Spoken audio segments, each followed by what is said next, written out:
savagely invade a sovereign nation. The fact is, he's causing thousands of deaths and untold destruction. Working with our NATO allies and our European partners and beyond that, we're responding.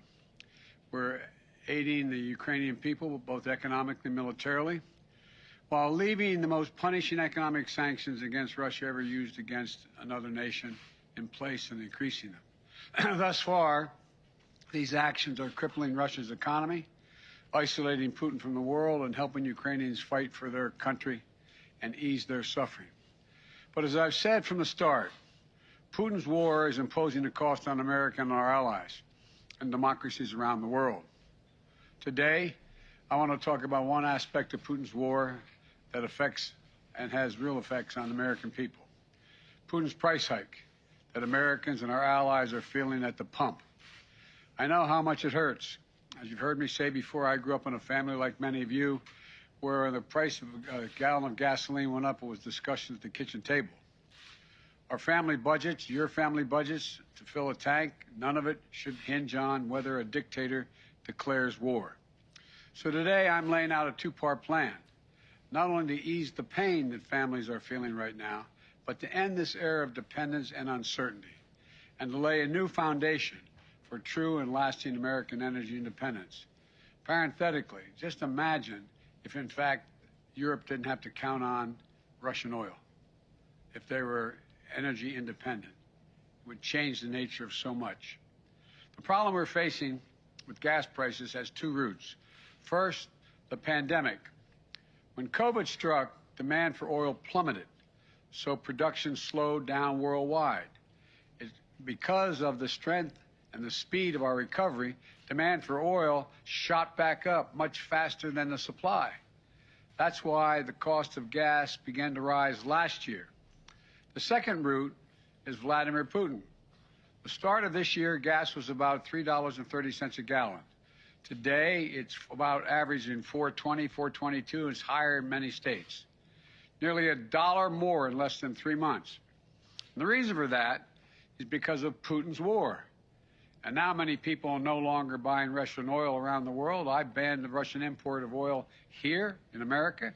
Republicans and Democrats in Congress called for it and supported it. It was the right thing to do. But I said at the time, it's going to come with a cost. As Russian oil comes off the global market, supply of oil drops and prices are rising.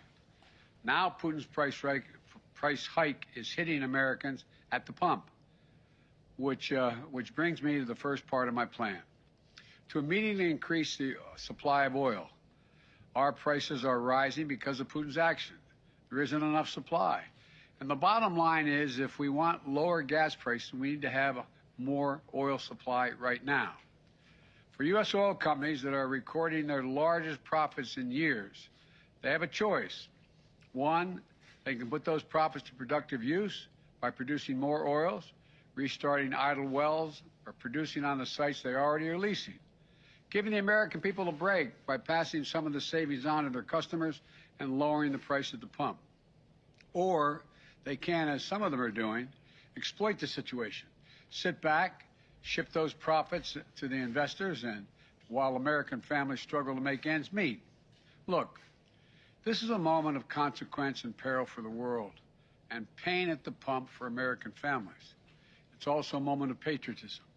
I want to acknowledge those companies that have already announced they're increasing immediate production. They're investing money to produce more oil, and also clean technology we need to reduce our dependence on oil in the future. They have everything they need, nothing standing in their way. And they've indicated they will be producing an extra 1 million barrels of oil per day, probably starting as early as this fall. That's progress. But some companies have been pretty blunt. They don't want to increase supply because Putin's price hike means higher profits.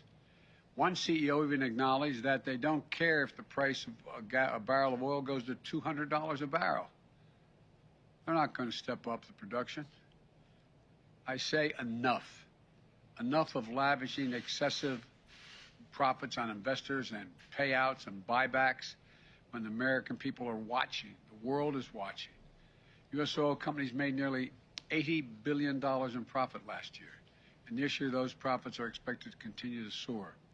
This is the time, not the time to sit on record profits. It's time to step up for the good of your country, the good of the world, to invest in immediate production that we need to respond to Vladimir Putin, to provide some relief for your customers, not investors and executives. Look, I'm a capitalist. I have no problem with corporations turning a good profit. But companies have an obligation that goes beyond just their shareholders, to their customers, their communities, and their country.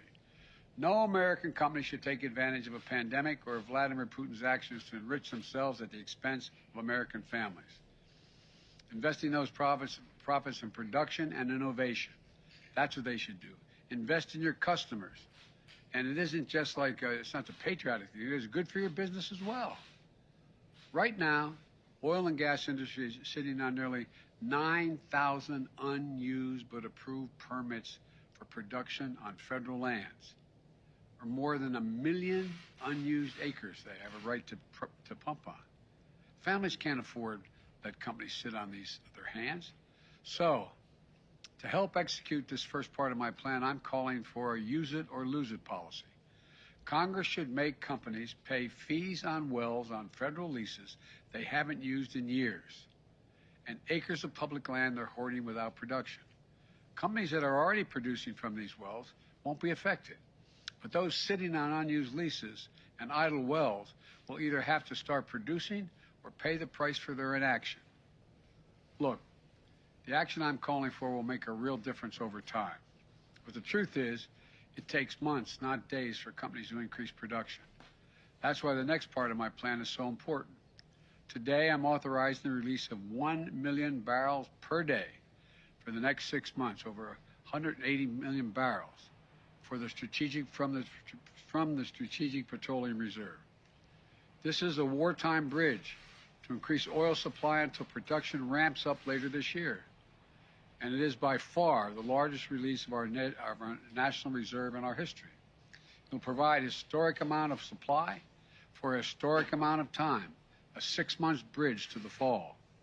And we'll use the revenue from selling the oil now to restock the Strategic Petroleum Reserve when prices are lower. So, this release with allies and partners around the world. Already, we have commitments from other countries to release tens of millions of additional barrels into the market. Together, our combined efforts will supply well over 1 million barrels a day. Nations coming together to deny Putin the ability to weaponize his energy resources against American families and families and democracies around the world. Now, for the first part of my plan is about meeting an immediate crisis. The second part is about declaring supply chains. For the critical material, we need to end our long-term reliance on China and other countries for inputs that will power the future. And I'll use every tool I have to make that happen. Yes, building a made-in-America clean energy future will help safeguard our national security. Yes, it will help us tackle climate change. Yes, it's going to help us ensure that Americans create millions of good-paying jobs for generations to come. But the most important thing my plan will do right away is save your family money. Here's what I mean. Under my plan, which is before the Congress now, we can take advantage of the next generation of electric vehicles that a typical driver will save about $80 a month from not having to pay gas at the pump. If your home is powered by safer, cheaper, cleaner electricity like solar or heat pumps, you can save about $500 a month on average. Don't take my word for it. The CEOs of 11 of America's largest utility companies came to see me at the White House several weeks ago. They told me if we pass my plans before the Congress now, typical families will see savings show up in their utility bills immediately. Costs will come down even more as we innovate and develop cutting-edge energy storage technologies, clean hydrogen technology, advanced nuclear technology, carbon capture and sequestration technologies. And by the way, this week's the benefit I included in the bipartisan infrastructure law to help families weatherize their homes are being delivered. My administration is making $3.2 billion available from this legislation to provide up to $6,500 direct payment for working-class families to be able to weatherize their homes, to save them money, to keep them warm in the winter and cool in the summer. It's a direct grant. This program has been around for a while, and in the past, it's delivered to families, average families, another $327 in savings when they weatherize. But now, we have the ability to reach 10 times as many families because of the legislation that we already passed in the legislation. In addition to that, we're also setting new standards to boost fuel economies for new vehicles sold in America. Within 5 years, we're going to travel 10 miles more on every single gallon we have because the average fuel economy of 49 miles of the gallon is going to be required. That means hundreds of dollars in savings for families at the pump. We're also setting similar standards for appliances, from your air conditioner to your microwave, your refrigerator, washers, dryers. It's just one of 100 actions we're taking to save the average family $100 per year in utility bills. Look, the bottom line is this. Between ramping up production in the short term and driving down demand in the long term, we can free ourselves from our dependence on imported oil from across the world. Look, I know gas prices are painful. I get it. My plan's going to help ease that pain today and safeguard against tomorrow. I'm open to ideas to strengthen the plan, but I will not be put off and put it on hold. It's time to deliver true long-term energy independence in America once and for all, and I'm going to continue to use every tool at my disposal to protect you from Putin's price hike. It's not time for politics. Americans can't afford that right now. So let's meet this moment together. Remember, we're the only nation that has turned every crisis we ever faced into an opportunity. We have a crisis, the price at the pump. So let's show some true strength in this nation, show our unity, our resolve, our innovative spirit in America, and come out of this long-term much better off. If we stand up to the bullies of the world, the autocrats and dictators, we stand up for those who are ready to unite. Unite with us, the United States of America. So may God bless you and may God protect our troops. Thank you. Mr. President, how badly is Vladimir Putin being misinformed by his advisors? That's an open question. There's a lot of speculation. But he seems to be, I'm not saying this with a certainty, he seems to be self-isolating. And there's some indication that he has fired or put under house arrest some of his advisors. But I don't want to put too much stock in that at this time because we don't have that much hard evidence. Mr. President, how much in monetary terms do you estimate today's announcement will reduce gas prices, and when can Americans expect to see these changes? That's a really important question, and there's no firm answer to it. But prices already came down when it was announced ahead of time that Biden was going to release so much energy from so many barrels of oil from the Spro. They're already come down. My guess is we'll see it come down, continue to come down. But how far down, I don't think anyone can tell. And there's going to be a slight delay because if you go out there and you're a gas station and you purchased X amount of gas at a certain price, you're not going to lower the price of the pump until you're able to get back what you invested. And that, I'm talking matter of, I think, days and weeks. But it's hard to tell. And the other thing is, but it will come down. And it could come down fairly significantly. It could come down the better part of, anything from 10 cents to 35 cents a gallon. It's unknown at this point. I'm also waiting to see whether or not our allies exactly how many barrels they release from their supplies now. My guess is it could be as high, somewhere between 30 million to 50 million barrels. And the higher the number, the more likely the prices to come down. Thank you all very much. I appreciate it. Thank you. Mr. President, have you seen any signs that Putin is pulling back his forces? Hey guys, we need to move quickly. Let's go. Mr. President. He's not pulling back his forces. Are the sanctions still working, sir? The ruble's back. Wait, hold on. I'll answer one question. The question is he pulling back his forces? Whoever asked that question. Okay. The question of whether he's pulling back his forces depends on how you read exactly what's going on. thus far, there is no clear evidence that he's pulling all of his forces out of Kyiv.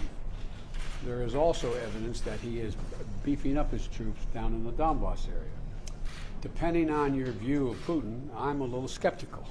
It's an open question whether he's actually pulling back and going to say, I'm just going to focus on the Donbass and I'm not worried about the rest of the country. I'm a skeptic, but I don't have proof that in fact he is not going, he's taking a pause, doing all he can to use all the troops he has in the Donbass and continue to keep an eye on and try to move beyond the rest of the country. Don't know the answer, but it appears so far that he has not pulled all of the idea he's pulling all of his troops out from around Kyiv and moving south. There's no evidence that he's done that. Thank you.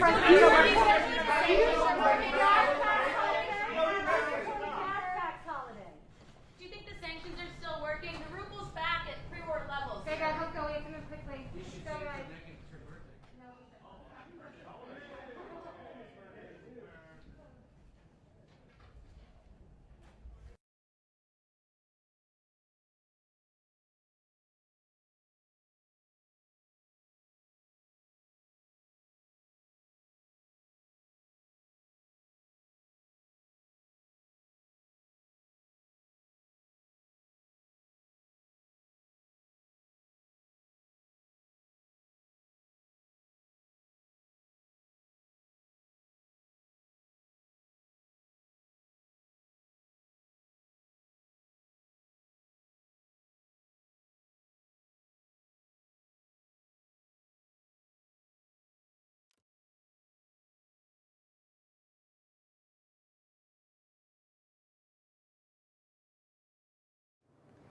Have you noticed that as everything around you seems to decline, one thing still grows? It is the power of your rulers. None of their plans and directives have solved your problems or made your life better. The only result has been their increased control over you at the cost of your freedom. Do you know why? You gave them the power.